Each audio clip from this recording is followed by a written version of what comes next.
बहुत वर्ष पहले एक राजा की दो रानियां थीं। बड़ी रानी शोभा बहुत अच्छे स्वभाव की दयावान स्त्री थी। छोटी रानी रूपा बड़ी कठोर और दुष्ट थी। बड़ी रानी शोभा की एक पुत्री थी, नाम था देवी। रानी रूपा के भी एक बेटी थी, नाम था तारा। रूपा बड़ी रानी और उसकी बेटी से नफरत करती थी। एक दिन रूपा ने बड़ी रानी शोभा की पुत्री देवी को आज्ञा दी कि वह प्रतिदिन राजा की गायों को जंगल में चराने के लिए ले जाया करे। रानी शोभा यह अच्छी तरह जानती थी कि यदि देवी गायों को चराने के लिए गई तो रानी रूपा उन्हें किसी और परेशानी में डाल देगी। देवी रोज सुबह गायों को जंगल में ले जाती। एक शाम जब वह जंगल से घर लौट रही थी तो उसे अपने पीछे एक धीमी सी आवाज सुनाई दी, देवी देवी क्या तुम मुझसे विवाह करोगी? देवी डर गई। जितनी जल्दी हो सका उसने गायों को घर की ओर हाँका। दूसरे दिन भी जब वह घर लौट रही थी तो उसने वही आवाज फिर से सुनी। वही प्रश्न उससे फिर पूछा गया। रात को देवी ने अपनी माँ को उस आवाज के बारे में कहा। माँ सारी रात इस बात पर विचार करती रही। फिर अगले दिन माँ ने कहा, यदि आज शाम के समय भी तुम्हें वही आवाज सुनाई दे तुम उस आवाज को उत्तर देना। कल सुबह तुम मेरे घर आ जाओ, फिर मैं तुमसे विवाह कर लूंगी। देवी बोली, माँ हम उसे जानते तक नहीं। माँ ने कहा, हमें इस प्रस्ताव को स्वीकार कर लेना चाहिए, ईश्वर हमारी सहायता करेगा। उस शाम जब देवी गायों को लेकर लौट रही थी उसे वही आवाज फिर सुनाई दी, देवी देवी क्या तुम मुझसे विवाह करोगी?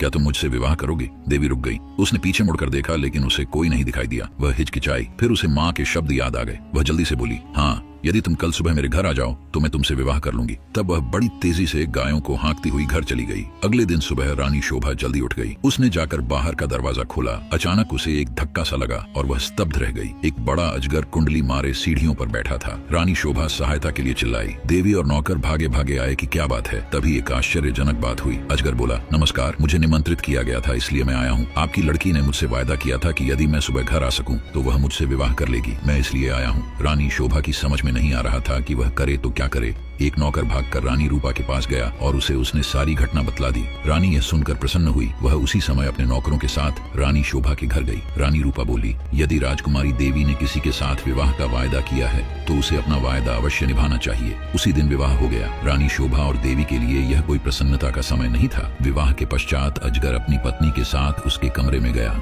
सारी रात रानी शोभा ने प्रार्थना करते हुए बिताई कि उसकी बच्ची ठीक रहे। दूसरे दिन बड़े सवेरे उसने देवी के कमरे का दरवाजा खटखटाया। एक सुंदर नवयुवक ने दरवाजा खोला। देवी उसके पीछे खड़ी थी। नवयुवक बोला, मैं आपको कह नहीं सकता कि मेरी जान बचाने के लिए मैं आपका और देवी का कितना आभारी हूँ। मैं एक शाप के कारण अजगर बन गया था। एक वन देवता मुझसे क्रुद्ध थे और उन्होंने मुझे अजगर बना दिया। तब उन्होंने कहा कि यदि कोई राजकुमारी मुझसे विवाह कर लेगी तो मैं फिर से मनुष्य बन जाऊंगा। और अब देवी ने मुझसे विवाह कर लिया है। अब मैं फिर कभी अजगर नहीं बनूंगा। रानी शोभा बहुत प्रसन्न हुई। चारों ओर से लोग इस विचित्र नवयुवक को देखने राजमहल में आने लगे। रानी रूपा बहुत गुस्से में थी। उसने झल्लाते और खींचते हुए अपने आप को कमरे में बंद कर लिया। वह चाहती थी कि उसकी बेटी तारा भी ऐसी भाग्यशाली बने। आखिरकार उसे एक युक्ति सूझी। उसने अपनी लड़की को बुलाया और बोली, देवी का विवाह तो अब हो गया है, इसीलिए गायों को जंगल में चराने के लिए तुम ले जाया करो। तारा चीख कर बोली, इतने नौकर हैं तो फिर मैं क्यों गायें चराने जाऊं? रानी क्रुद्ध होकर बोली, यह मेरी आज्ञा है। एक बात और भी सुनो, यदि जंगल में कोई तुमसे विवाह का प्रस्ताव करे तो तत्काल कह देना कि तुम विवाह के लिए राजी हो। यदि वह अगले दिन सुबह हमारे घर आ जाए। तारा रोज सुबह गायों को जंगल में चराने के लिए ले जाती और फिर शाम के समय वापस ले आती, लेकिन उसने एक बार भी जंगल में किसी तरह की आवाज नहीं सुनी जो यह कह रही हो, क्या तुम मुझसे विवाह करोगी? जंगल में कोई अजगर तो था नहीं जो तारा से विवाह का प्रस्ताव करता। इसीलिए रानी ने खुद अजगर ढूंढने का निश्चय किया। उसने अपने नौकरों को एक अजगर लाने की आज्ञा दी। बहुत खोज करने पर काफी दिनों पश्चात उन्हें एक बहुत बड़ा अजगर मिला। उसे पकड़कर वे राजमहल में ले आए। आखिरकार रानी का अभिप्राय पूरा हो गया और उसने तारा का विवाह इस अजगर से कर दिया। अब रानी को संतोष हुआ। विवाह की रात तारा तथा अजगर को एक कमरे में बंद कर दिया गया। रानी अधीरता से सुबह की प्रतीक्षा कर रही थी।